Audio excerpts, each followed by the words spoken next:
Welcome back to my YouTube channel. तो आज हम बात करेंगे बिहार डीएलएड के प्रीवियस क्वेश्चन को हम लोग सॉल्व करने वाले हैं। तो ये क्वेश्चन है साइंस का। तो फर्स्ट क्वेश्चन है, आलू में अगेती झुलसा रोग किसके कारण मतलब किसके द्वारा होता है। तो ऑप्शन नंबर ए है अल्टरनेरिया सोलानी। तो इसका आंसर नंबर ए हो जाएगा।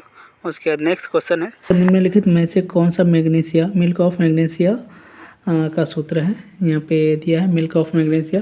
तो NH4OH या MgOH का होल 2 या फिर NH4OH2 या फिर CaOH का होल 2। तो इसका आंसर हो जाएगा मिल्क ऑफ मैग्नीशिया हो जाएगा MgOH2 का होल 2 OH का होल 2। ठीक है। उसके 53 है, निम्न में कौन सा प्रोपोनिक अम्ल है। तो इसका आंसर होगा ऑप्शन नंबर क्या होगा, ऑप्शन नंबर बी हो जाएगा CH3CH2COOH हो जाएगा। ठीक है। उसके बाद देखिए क्वेश्चन नंबर 54 है, गैस के कण आकार बदलते हैं, एक दूसरे से दूर होते हैं, एक दूसरे से नज़दीक होते हैं या धीरे धीरे घूमते हैं। तो गैस के कण है एक दूसरे से दूर होते हैं, क्या होते हैं, दूर होते हैं। ऑप्शन नंबर क्या होगा, बी हो जाएगा। उसके बाद देखो एमनियोटा समूह में शामिल है एमानिया। ठीक है, एमनिया में शामिल है। तो यहाँ पे सरीसृप और पक्षी या फिर सरीसृप और स्तनधारी, पक्षी और स्तनधारी, या यहाँ पे इसको हम लोग इंग्लिश में जान लेते हैं, सबसे बेस होगा क्या होगा, रेप्टाइल बर्ड एंड मैमल्स उसको बोलते हैं हम लोग। क्या बोलते हैं, रेप्टाइल। इंग्लिश को बोलते हैं क्या, रेप्टाइल। इसको बोलते हैं बर्ड, तो पता ही है, और इसको बोलते हैं मैमल, स्तनधारी। तो यहाँ पे ऑप्शन नंबर डी हो जाएगा। उसके बाद क्वेश्चन है 56, पोलियो उत्पन्न करने वाला विषाणु है एकल बैक्टीरियोफेज या फिर एकल स्टैंड वाला RNA वायरस। तो यहाँ पे एकल स्टैंड वाला DNA वायरस, तो या फिर डबल स्टैंड वाला DNA वायरस। तो इसका आंसर हो जाएगा ऑप्शन नंबर बी हो जाएगा। याद रखना, जो पोलियो होता है एकल स्टैंड वाला RNA वायरस हो जाएगा। उसके 57 है। तो आज मेरा गला बैठा हुआ है जिसके कारण आवाज़ सही से नहीं निकल रहा है। ठीक है। उसके देखिए 57 है, इनमें से कौन सा प्राकृतिक परिस्थिति तंत्र का उदाहरण है। तो एक खेत है, एक पार्क है, एक शहर है या एक शॉपिंग मॉल है। तो यहाँ जो होता है एक फ्लैट हो जाएगा, मतलब खेत हो जाएगा। ठीक है। उसके बाद क्वेश्चन 56 है 58, पौधे में अवयवी शोषण द्वारा कौन सा उत्पादन प्राप्त होता है। तो लैक्टिक एसिड प्लस ऊर्जा या फिर कार्बन डाइऑक्साइड प्लस पानी प्लस ऊर्जा या फिर ethanol plus carbon dioxide plus ऊर्जा। तो इसका आंसर हो जाएगा ऑप्शन नंबर सी होगा। क्या होगा, ऑप्शन नंबर सी। उसके बाद क्वेश्चन है 59, एड्स एक घातक बीमारी है जो होते हैं डैश के द्वारा, प्रोटोजोआ के द्वारा। तो प्रोटोजोआ मच्छर काटने से होता है ना, मलेरिया होता है प्रोटोजोआ मच्छर के कारण।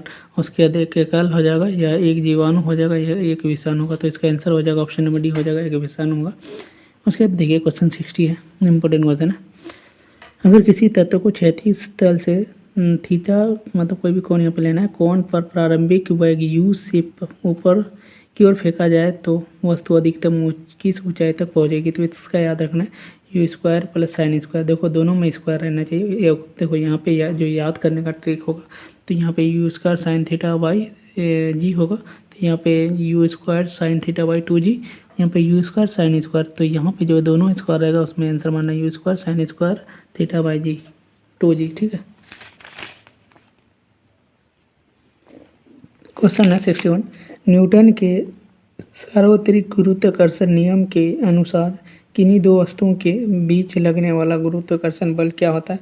हमेशा आकर्षण बल होगा और उनके द्रव्यमान पर निर्भर करेगा, या फिर उन दोनों वस्तुओं के बीच के माध्यम पर निर्भर नहीं करेगा, या उन दोनों वस्तुओं के बीच की दूरी पर निर्भर करेगा, या फिर उपरोक्त में से सभी। तो इसका आंसर जो होगा ऑप्शन नंबर डी हो जाएगा, उपरोक्त में से भी हो जाएगा। उसके बाद क्वेश्चन है द्रव के, क्वेश्चन 62, द्रव के अंदर किसी बिंदु पर दाब उसे द्रव स्तंभ की ऊंचाई पर निर्भर करता है, या फिर द्रव के घनत्व पर निर्भर करता है, या फिर दिया है सभी दिशा में समान होता है या सभी सत्य हैं। तो 62 का ऑप्शन क्या हो जाएगा, ऑप्शन नंबर डी हो जाएगा, सभी सत्य हो जाएगा। ठीक है, उसके लिए तो बहुत क्वेश्चन ईजी है। मनुष्य में ध्वनि की यह ना डेसिबल का प्रेशर होता है जो सर्वथा है, ये क्या होता है लगभग 20 हर्ट्ज से कितना 20,000 हर्ट्ज तक होता है। उसके बाद ऑप्शन नंबर सी हो जाएगा। इसके बाद देखो यहाँ पे जो है 3R, जो ये क्वेश्चन है ना 3RS, जो हमें दीर्घकालीन उपयोग के लिए प्राकृतिक संसाधनों को संरक्षित करने में मदद करेगी। तो इसको याद रखना। देखो, कम करे, पुनर्चक्रण करे, पुनर्चक्रण करे या पुनः उपयोग करे। ऑप्शन नंबर डी होगा, ऑप्शन नंबर डी। ठीक है, कम करो, ठीक है, उसके पुनर्चक्रण करो, उसको रीयूज़ करो, फिर क्या करो, उसका फिर से उपयोग करो। उसका नकारात्मक मृदा प्रदूषण है। तो इसका जो आंसर है ना, इसका दो आंसर है, मतलब एक गूगल के अकॉर्डिंग, एक बुक के अकॉर्डिंग। तो गूगल के अकॉर्डिंग देखोगे तो इसका आंसर दिया है सी दिया है, बट बुक के अकॉर्डिंग अगर देखोगे तो इसका आंसर क्या दिया है, ए दिया है। तो देखिए नकारात्मक मृदा है, कटाव और अति प्रयोग के कारण मिट्टी का उत्पादकता में कमी। ठीक है, और जो ये दिया है गूगल का आंसर है राख, कीचड़ और कचरा डंप करके उपजाऊ भूमि को बंजर में परिवर्तित करना। तो ये सही ना, नकारात्मक है। उपजाऊ भूमि को हम लोग कौन सा करते हैं, बंजर भूमि में परिवर्तित कर देते। तो ऑप्शन नंबर सी होना चाहिए। ठीक है, उसके देखिए क्वेश्चन 66 है, सरदार सरोवर बांध किस नदी पर स्थित है। तो यमुना है, गोदावरी है, नर्मदा है या फिर गंगा है। तो ये तो पता ही है किस क्या होगा, सी हो जाएगा, नर्मदा नदी पर हो जाएगा। ऑप्शन नंबर सी हो जाएगा। ठीक है, एक भी क्वेश्चन का आंसर गलत नहीं होगा और एक क्वेश्चन को ना स्कैन करके डाला गया है। तो यहाँ देखिए कार्बन डाइऑक्साइड डैश का कारण बनता है। तो व्हाइट हाउस प्रभाव के कारण, लालगिरी प्रभाव के कारण, या ब्लैक हाउस प्रभाव या फिर ग्रीन हाउस प्रभाव। तो इसका आंसर हो जाएगा ऑप्शन नंबर डी हो जाएगा, ग्रीन हाउस प्रभाव। उसके बाद क्वेश्चन है, किसी चालक से होकर प्रति सेकंड गुजरने वाले इलेक्ट्रॉनों की संख्या 10⁻20 है तो चालक के प्रभावी धारा का मान होगा। तो याद रखना कितना होगा, 16 एम्पियर हो जाएगा। ऑप्शन नंबर ये होगा 16 एम्पियर। उसके देखिए ये क्वेश्चन आप लोग के लिए स्पेशल होमवर्क रहेगा, बट इसका भी जो आंसर देखोगे ना, कहीं पे आपको बी बताएगा, को कहीं पे सी बताएगा। ठीक है, तो आप लोग देख लीजिएगा। और स्पेशल ना इसका हम ना वीडियो बना चुके हैं, 4-5 जो क्वेश्चन है बनाए हैं, इसका मतलब आप लोग को क्लियर हो जाएगा। तो आप लोग 1 से 2 रोज़ वेट कर लीजिए, क्योंकि टाइम नहीं मिलता है, जिसके कारण मैं अपलोड नहीं कर पाता हूँ। ये बहुत टाइम की है ना दिक्कत है, जिसके कारण नहीं डाल पाया हूँ।